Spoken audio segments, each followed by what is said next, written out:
Oh, bes, sure ko lang. Pamilyar ka ba sa pagkain na to?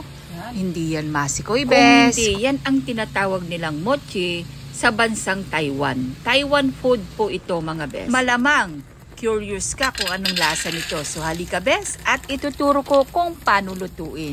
So ang una, syempre magprito ka muna ng mani. Kung mapapansin nyo, konti lang na oil po ang nilagay po natin. Pagkatapos ay hahalu-haluin mo na parang ganyan.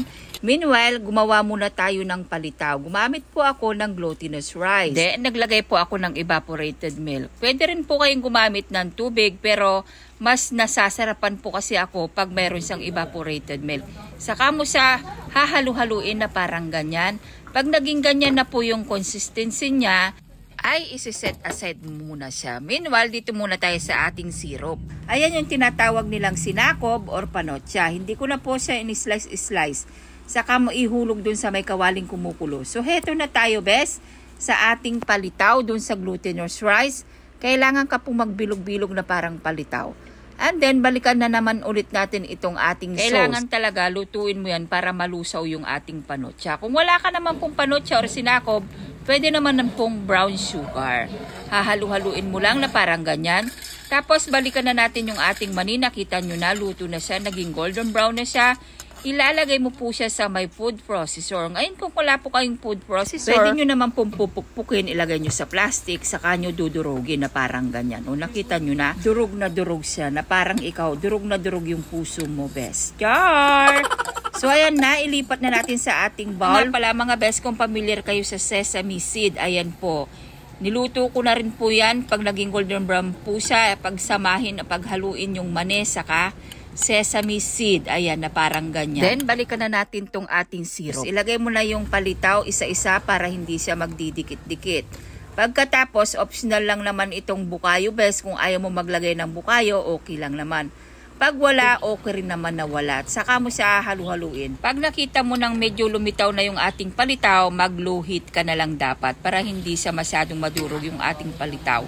Tapos halu-haluin mo para hindi magdidikit-dikit. Pag lumitaw na po lahat ng ating palitaw, ay pwede nating ahunin na yan isa-isa. At i-coat natin dito sa may mani na may halong sesame seed. Ayan. Pwedeng wag ka nang maghalo ng asukal dyan, bes, dahil nga matamis na rin yung syrup niya.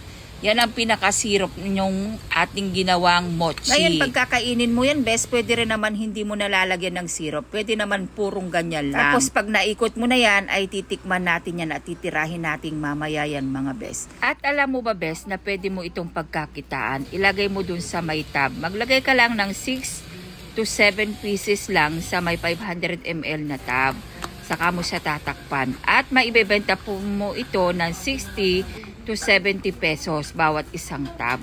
Then, yung natira natin na mani, ilagay mo na lang dun sa ating natirang palitaw, dun sa may syrup niya. Halu-haluin mo lang na parang... So, bali ni-level up ko lang ito, mga besa. Pwede rin naman wag na po kayo maglagay ng mani. Alam nyo ba na parang may pagkakahawig ito doon sa kakanin ng mga taga-probinsyang Quezon? Ang tawag dito, pasulbot or patabol. Basta ni-level up ko lang kasi yung sa kanila walang dinurog na mani at wala rin bukayo. So, heto na ang ating finished product na ni-level up na patabol. So, heto na, best. Tiki man time na. Mochi ng Taiwan. Titikman natin kung ano talagang lasa nito na kahit na hindi ka pumunta ng Taiwan, dito lang sa bahay ay pwede mong gawin. Mag-homemade ka na lang ng mochi na made of Taiwan. Moment of truth.